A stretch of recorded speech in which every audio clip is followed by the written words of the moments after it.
আমি হাসছি এবং পেটে খিল ধরে যাচ্ছে।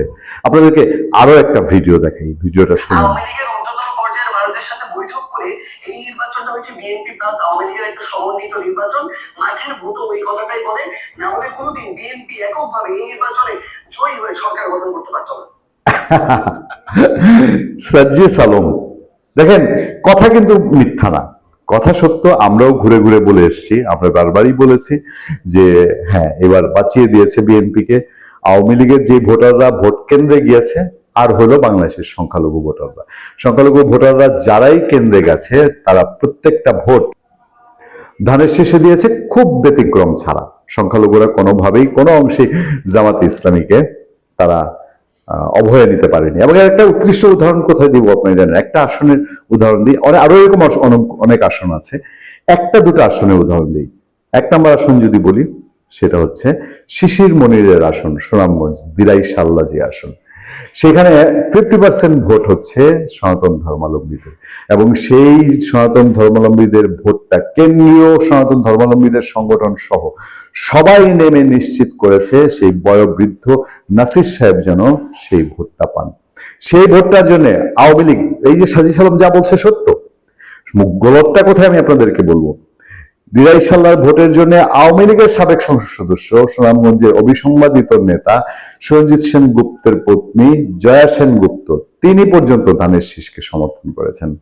যান এখন জয়া সেনগুপ্তকে অ্যারেস্ট করতে, যান এখন সেই সনাতন ধর্মাবলম্বীদের অ্যারেস্ট করতে, যে কেন আওয়ামী লীগের লোক ধানের শীষে ভোট দিবে, ফেসিবাদ ভোট দিয়ে ফেলেছে, ভোট দিয়ে জিতিয়ে ফেলেছে বিএনপিকে।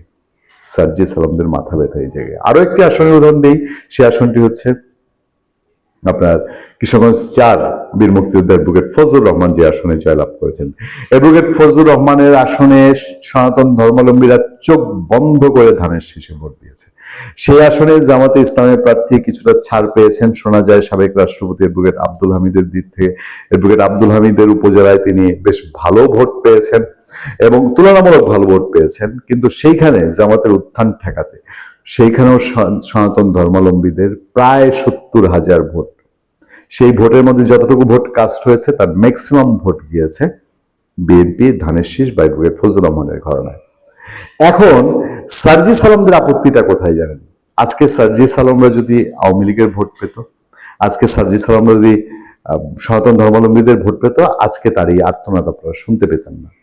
সে দেখতেন খুব টাকডুম বলে না আওয়ামী লীগ ভালো, সনাতন ধর্মাবলম্বী ভালো। এখন ভোট দেয়নি, তার আসনে তো আওয়ামী লীগ আরো ভোট দেয়নি।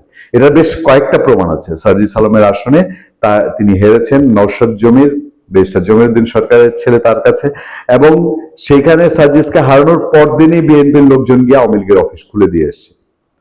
সেখানকার কুড়িগ্রাম সদর উপজেলা বিএনপির সভাপতি নিজে দাঁড়িয়ে থেকে আওয়ামী লীগের অফিস খুলে দিয়েছে। ফলে সার্জিস আলমদের মাথায় একটা খারাপ অবস্থা, যে হায় হায়, আওয়ামী লীগ বিএনপি যদি এখন একাকার হয়ে যায়, কোথাও যা বিরোধ আছে কিছু ফিল্ডে আছে, স্বার্থপর লোকজনের টানাটানি আছে, কিন্তু কোথাও যদি একজোট হয়ে যায় তাহলে এনসিপির অস্তিত্ব কোথায়? এনসিপিতে এমনিতেই ধুলে মিশে যাওয়ার উপক্রম।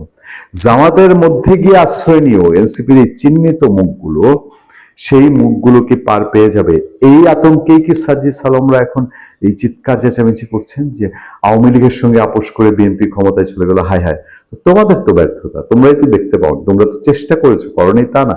জামাত ইসলামী চেষ্টা করেছে, জামাত ইসলামী আওয়ামী লীগকে ক্ষমা করে দেওয়ার কথা বলেছে, তারপরে আওয়ামী লীগের ভোট জামাত ইসলামী পায় নাই। আওয়ামী লীগকে ভোট থেকে বাইরেই রাখা হয়েছে, যে যেন জামাত ইসলামী এই যে মানে বিরোধী দল আসনটা, এইটা তারা দখল করতে পারে, ইতিহাসে তাদের সেরা ফলাফল।